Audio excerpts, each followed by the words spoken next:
महाभारत की कहानी एक ऐतिहासिक दृष्टि।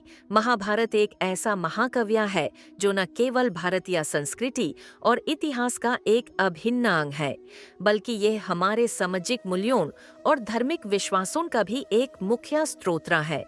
इस कहानी में कई पहलू हैं जो आज भी हमारे लिए प्रेरक और शिक्षाप्रद हैं। महाभारत का परिचय। महाभारत की रचना वेद व्यास ने की थी, जो एक महाकवि और दार्शनिक थे। यह ग्रंथ न केवल एक युद्ध की कथा है, बल्कि इसमें जीवन के हर पहलू को छुआ गया है। इसमें प्रेम, द्वेष, कर्तव्य, धर्म और अधर्म सभी का वर्णन है। कहानी का आरंभ बिंदु कहानी शुरू होती है हस्तिनापुर के राजा शंतनु से, जो एक दिन नदी में स्नान करते समय देवी गंगा से मिलते हैं और उनसे विवाह करते हैं। उनके पुत्र देवव्रता भीष्म का जन्म होता है, जो अपने पिता के लिए जीवन भर अविवाहित रहने का प्रतिज्ञा करते हैं। कौरवों और पांडवों का जन्म शंतनु के बाद उनके पुत्र विचित्रवीर्य राजा बनते हैं, जिनकी पत्नियों अंबिका और अम्बालिका से धृतराष्ट्र और पांडु का जन्म होता है। धृतराष्ट्र अंधे होते हैं और पांडु को राजा बनाया जाता है। पांडु के 5 पुत्र होते हैं: युधिष्ठिर, भीमा, अर्जुन, नकुल और सहदेव। धृतराष्ट्र के पुत्र कौरव कहलाते हैं, जिनमें दुर्योधन सबसे बड़ा है।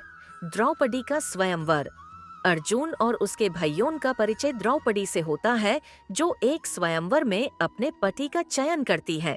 लेकिन जब वे अपने घर आते हैं और अपनी माँ कुंती को बेटी द्रौपदी के बारे में सुनाते हैं, तो वह गलतफहमी में उन्हें अपने सभी भाइयों के साथ भाग लेने को कहती है। कौरवों की चाल कौरव और पांडव के बीच हमेशा से ही दुश्मनी रहती है।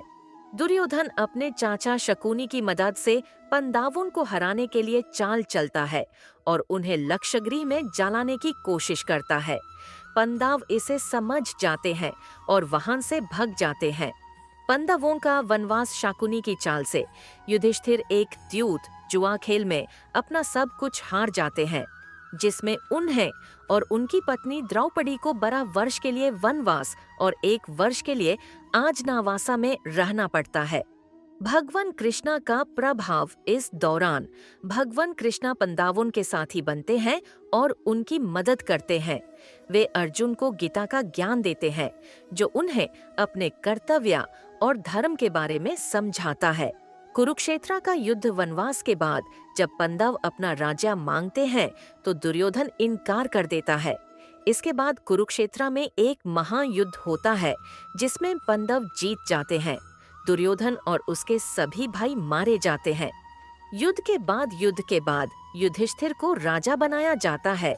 वे अपने भाइयों और अन्य रिश्तेदारों के साथ हस्तिनापुर को फिर से संगठित करते हैं।